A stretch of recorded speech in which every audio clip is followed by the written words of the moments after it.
Hello, everybody. Welcome to another episode of Tables, Ladders, and Chairs. I'm your host, Eric, joined, as always, by my co-host, T. T, how are you tonight?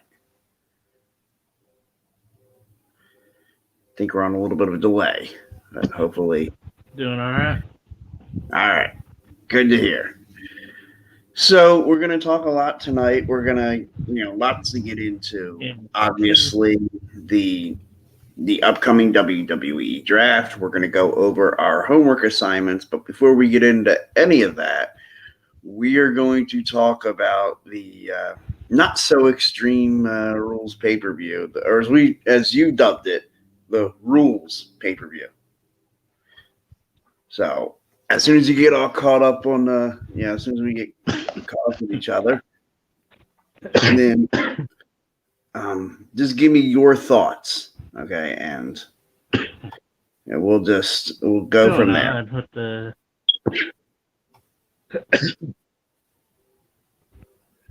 Yeah, it appears we're having a little bit of a delay. My thoughts on rules.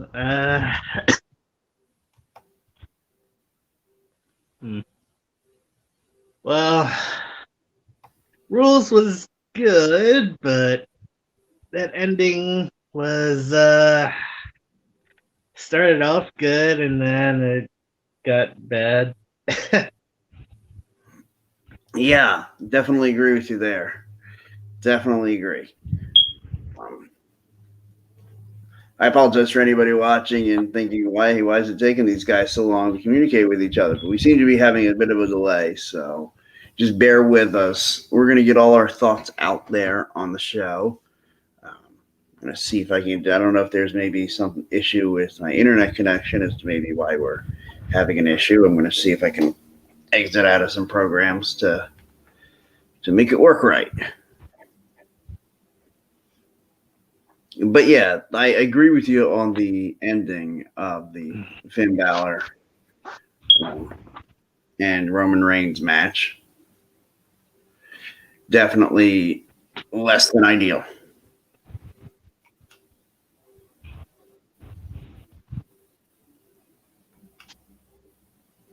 I mean, if they were gonna go that route, at least have one of the Usos or Paul Heyman with bolt cutters and cut the rope or something instead of it just happening. I know they're trying to make it look real and unexpected, but instead they made it look real dumb. Yeah. Okay. So the main event was what it was. The rest of the show, I want to get into what I'm going to start calling every week. Well, every week it's appropriate. I want to try to come up with and talk about a match that we feel really stole the show and, really outperformed. Maybe, match of the week or match of the month, whatever we find appropriate. I don't want to force it. I don't want to be one of those things where every week we have to figure out, okay, what match was the match of the week this week? But when there is one that's fitting of that, I want to talk about it. And to me, the U.S. title match, Damian Priest, Sheamus, and Jeff Hardy, was match of the night.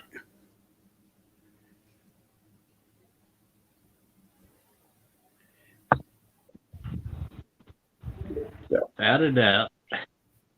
Yeah. Agreed. And Priest winning, I thought that was really good.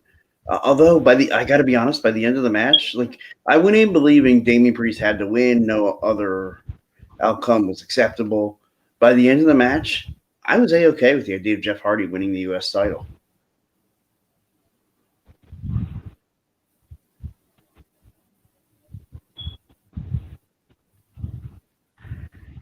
Yeah, the crowd was all in for Jeff.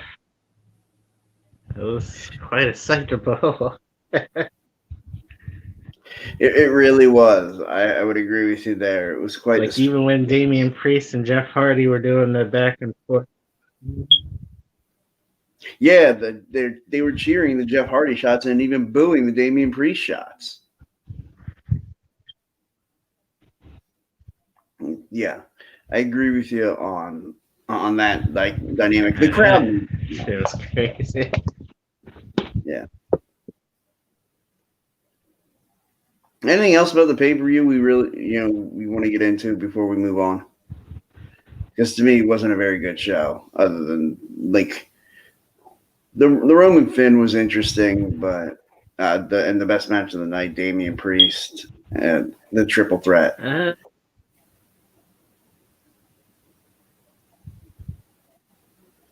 Yeah, so I think you're with me on that. Nothing else really to talk about. Looks like they're finally gonna.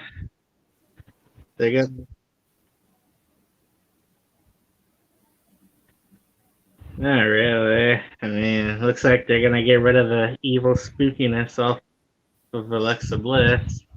Finally. But other than that.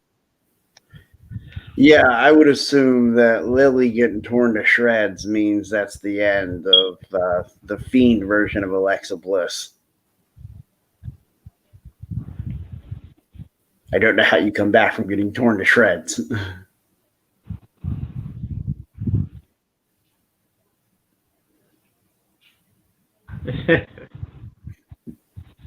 Although the Rambling Rabbit, he got torn to shreds a few times. This delay is killing me. Yeah, this delay's been rough. Yeah, he did come back several times. Yeah. Okay, so let's get into our thoughts currently on. Well, you know what? Before we do the draft, because I feel like that'll take up the whole show.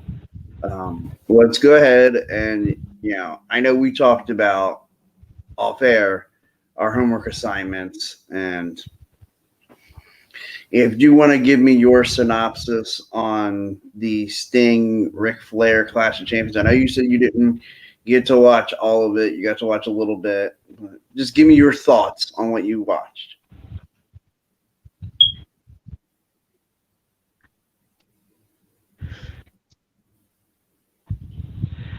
Well, the first half that I was able to watch, I mean, every other move was like headlock and then hip toss and bear hug, corner tackle.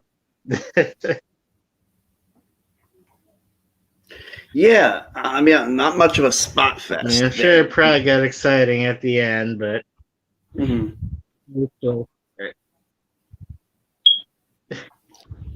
I feel like that was what you went through a lot in those days and those long matches that they put together. Is like the early stages was a lot of they'd call it the feeling out process, but it does kind of feel like it kind of lulls you to sleep just to wake you up at the end, because the match does get really good. I'd say the last 10 minutes or so are some of the best wrestling you'll watch.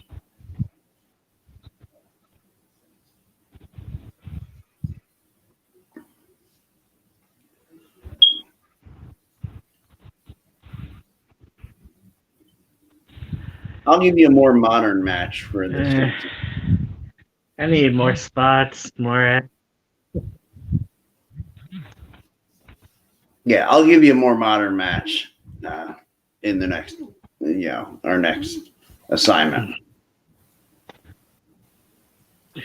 I'll give you, I guess, now my thoughts on the match that you assigned me, the Ric Flair Big Show Extreme Rules match on ECW for the ECW Championship. It's funny, I've forgotten, I guess, a lot of that they'd billed that as Ric Flair going for his potential 17th World Championship, which, I mean, it would have been kind of cool that his last one would have been an ECW title. It would have been cool that he would have then become only the second person to legitimately hold the WCW World title, the WWE World title, and the ECW Championship. And the only other person being at that time. Yeah, you would have done that. Yeah, the Big Show was the first to do that, and I believe the only. No. Interesting little tidbit. Yeah, I think so. Yeah, well, because once the world title went to WWE, like, yeah, you could have a guy, he won the world title, the WWE title, and the ECW title. That's not as big a deal as having worked for each company. Although some would probably argue Big Show really didn't work for ECW. It was just WWE's version.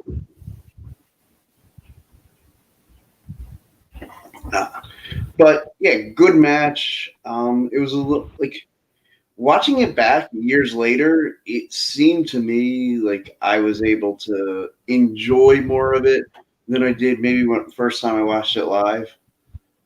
I really, I actually liked the use of the thumbtacks in the match and how once they introduced the thumbtacks, because Flair knocks Big Show into the thumbtacks, and that seems to wake him up and piss him off, and then choke slams Flair and beats him. And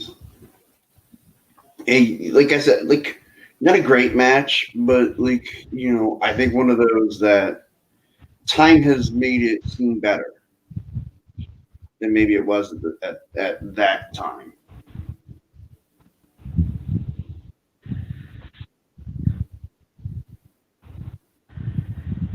And Just at curious the end, recently. I feel so sympathetic for Ric Flair.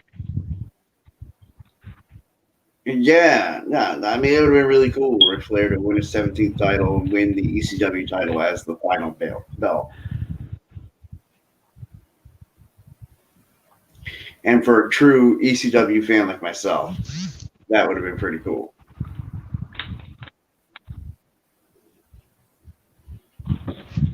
Yeah.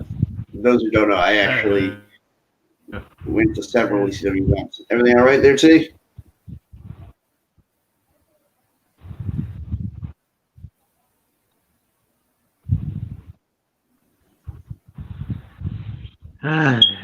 This delay thing's killing me.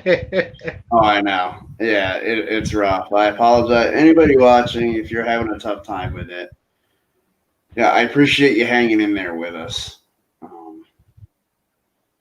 But T, any thoughts on what your match that you're going to assign to me next is?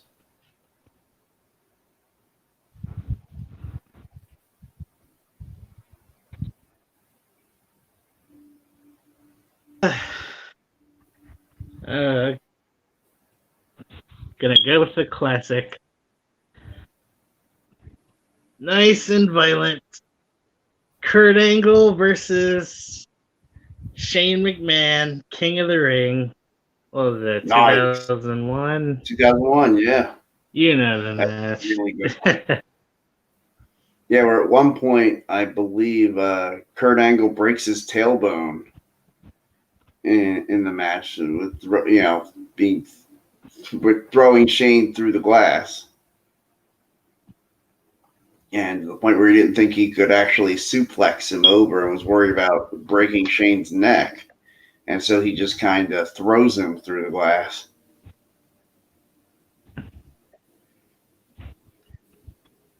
Yeah, definitely looking forward now to watching that match.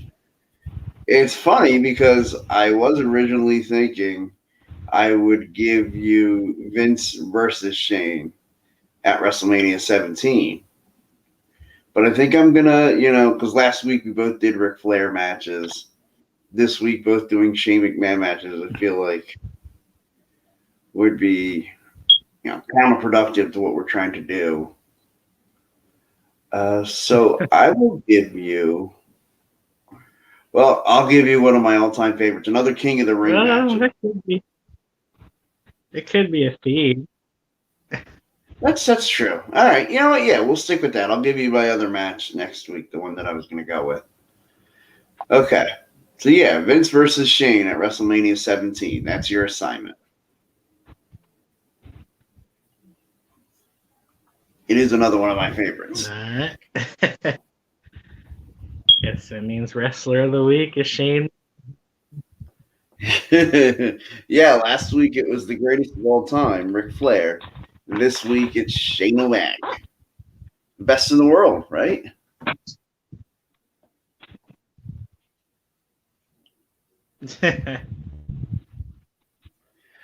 Okay, so let's get into it. We're going to do our mock draft. I'll explain the rules so everybody can follow along at home. We're only going to do 3 rounds tonight. I don't know how many they're planning on doing. They haven't really talked about it. But we're just going based on the rules that they've used in the past. And that is, each round will consist of 5 picks.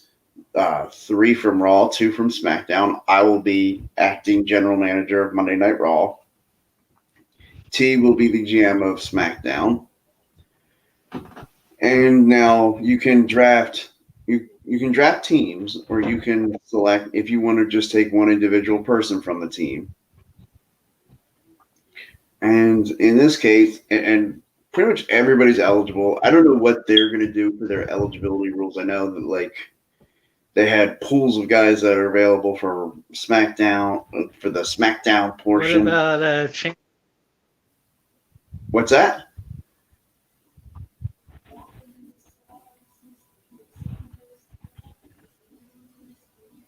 What about champions? Are they staying on their show, or are they able? Everybody's eligible. Everybody's eligible. And we are going to start that out because I have Monday Night Raw's first pick, and it's going to be a team, a unit being drafted together. It is the Bloodline. I am taking to go number 1 overall to Monday Night Raw, which means Universal Champion Roman Reigns and the SmackDown Tag Team Champions going to Monday Night Raw. So now T will be on the clock as soon as this catches up to him. Well, guess I'll have to counter that by taking all 3 members of the New Day. It's funny. I actually think that's exactly what's going to happen. Yeah. So, because I already in my head prepared for that, I will counter with my number 2 overall pick being the Raw Women's Champion, Charlotte Flair.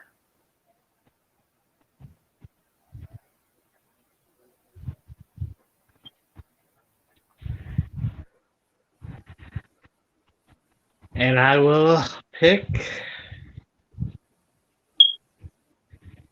Finn Balor.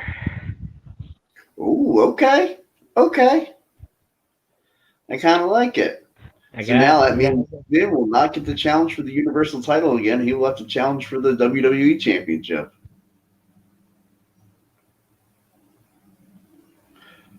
Well, I am going to round out Monday Night Raw's first round with taking the guy to ensure that the WWE Championship or the Universal Championship will stay on Monday Night Raw after Crown Jewel. I am taking the Beast, Brock Lesnar. Someone will show up to work 4 times a year. I know. Well, I feel like having Raw, and then I took the Bloodline right off the bat, so I had 3 superstars right there, right after the first pick. I felt like, and being Raw and having 3 picks for every 2 of yours, I felt like I could afford to do that, and so that's why I felt like it was okay to take Brock Lesnar there. That will round out our first round. I took the Bloodline. T took the New Day. I took Charlotte Flair. He took Finn Balor, and then I just took the Beast, Brock Lesnar. So, for my first pick of the second round, I will take, let's see, I will take Damian Priest and bring the United States title back to Monday Night Raw. I'm gonna take RK Bro. Okay, so now as precedent as last year's draft, the Raw Tag Team Champions got drafted to SmackDown, and the SmackDown Tag Team Champions got drafted to Raw, so they'll just switch belts. Okay. So that was good second round pick there. My next pick will be Drew McIntyre.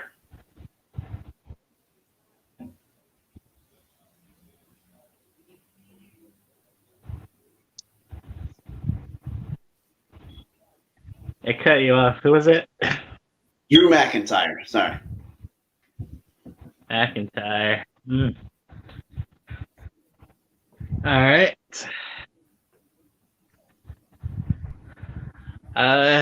Better secure my women's championship and draft Becky Lynch. Smart pick. All right, so this was my third pick for the second round, right? Yep. Okay, so I will take.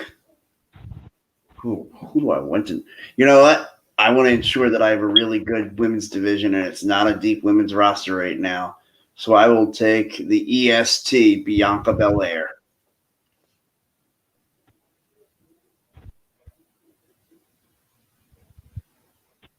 All right. Good pick. Good pick. All right, so now I'm gonna go in. We're gonna go into the third round, and this is to me where. Yeah, this is to me where it starts to get interesting. Now, like I feel like there's a lot of different directions I could go here. I am gonna go with a guy who's one of my all-time favorites, and I think is just still has yet to even reach his full potential despite all the things he's accomplished, being a Grand Slam winner, and that is Seth freaking Rollins. Ugh. All right. Good pick. Very good pick. As of Monday, this unit is back together. I'll be taking the Hurt Business. Smart pickup. I like that.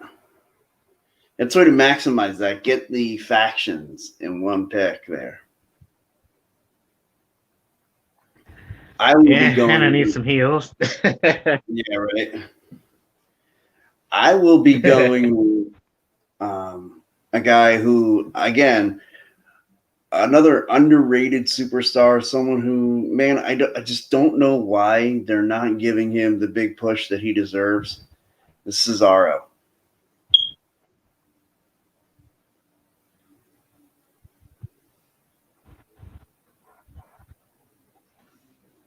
I will also pick someone that deserves a push but isn't getting it. Keith, I guess, Bearcat now, Lee. Yeah, I don't get the Bearcat thing, but I'll buy Keith Lee.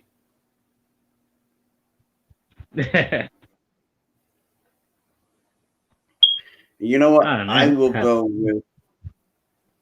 I guess this is the final pick of the 3 rounds we're going to do. I don't know how much longer I'm going to subject people to this delay for us. We're probably going to call it an early show, but my final pick, I guess the Mr. or Ms. Irrelevant, and notice the pun there. I'm taking the Miz. I feel like a very underrated, underappreciated heel. He'll be a good guy to work with people like Cesaro. Yeah, he'll be a good guy to work with people like Cesaro and Drew McIntyre and some of the guys. It's funny, some of the people we've left off. If we were going to keep going, guys that would be taken soon here would be like Becky Lynch, Kevin Owens. I would imagine some of the tag AJ Styles and Omos. Yeah, but that just shows right now, I really do think WWE has a deep roster, and I think it's really going to get shown tomorrow night. I mean, we only went 3 rounds tonight, and so, I believe, I actually have been watching some of the previous draft episodes recently, and, usually they've been going about 5 rounds each night. And so we'll see, how the rest of the, how the draft works out. I do think it's probably going to start the way we had it starting with the Bloodline and then the New Day going right off the bat.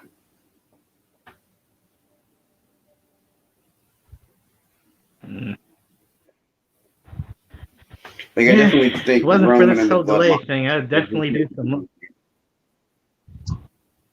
I know. The delay has been tough. I'm hoping that they're going to do a couple picks from NXT as well to make the jump up to the main roster. That would be nice. Although, let's hope they get utilized properly. That's the main thing. Yeah, I would agree with that. I'd rather them stay in NXT and get utilized right in NXT than get called up and not used. Like Keith Lee. Yeah. And Karrion Kross. Yeah, he's another one that I think that, like, if they use him properly, man, he can be a killer. No pun intended. I see what you did there. Play on his old name. All right, everybody, I want to thank you for tuning in, anybody who did, and, sitting through our delay here, us not really being able to communicate as well as we would have liked. Be sure to tune in to all our other shows. Monday nights, the Football Smack Talk show with myself and Ryan. We'll be back at it this week after we've taken 2 weeks off. I know he had an issue 2 weeks ago, and then this past week was, of course, the Monday Night Football game that I will never speak of again. And so I will in no way ever acknowledge that football game happened after this broadcast. And then also Monday nights at 7:30 is the Diamond Club podcast, which is the best baseball podcast out there, just bar none. No, I guess I can bring up the whole thing. I probably should. I'm sure Ryan would yell at me that I should do that, so I'm going to go ahead and bring up the lineup. And that's not how I do it, but I will get it.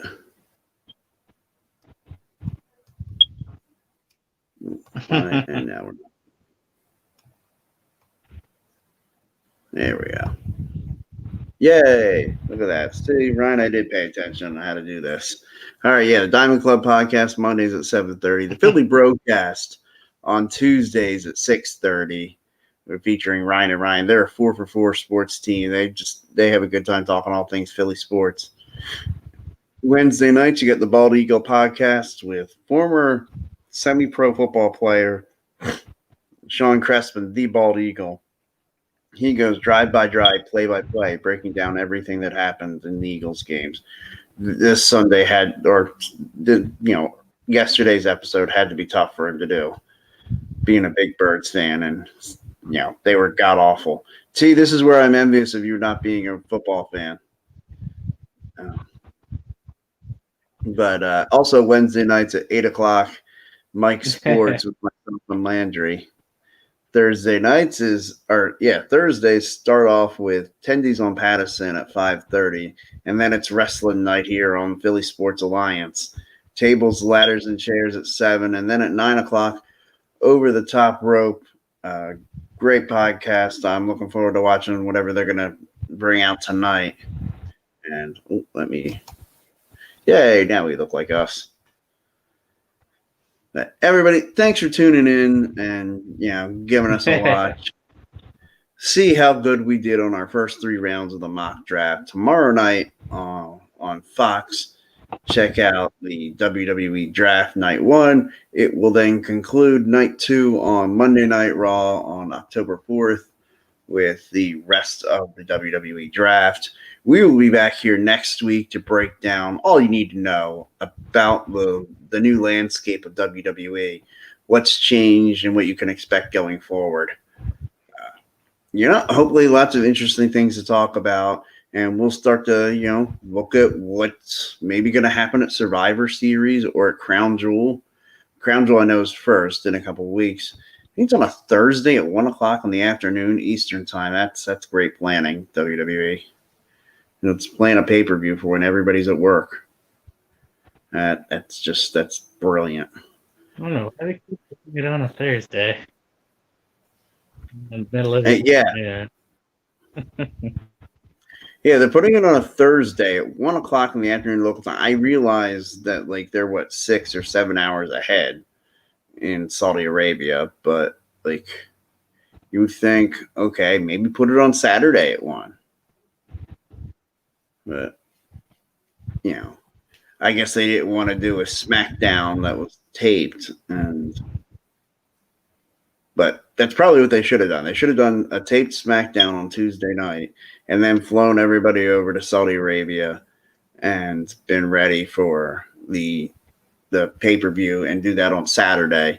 And then after the show, everybody flies home or wherever they're going and be ready for TV on Monday. That's just me solving the world's problem. We don't get a repeat. But yeah, somehow we'll survive. For whatever year. As long as we don't have another plane ride from hell incident coming home.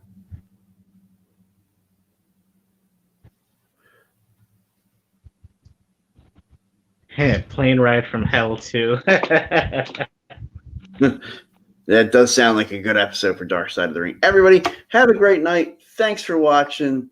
And happy wrestling, everybody.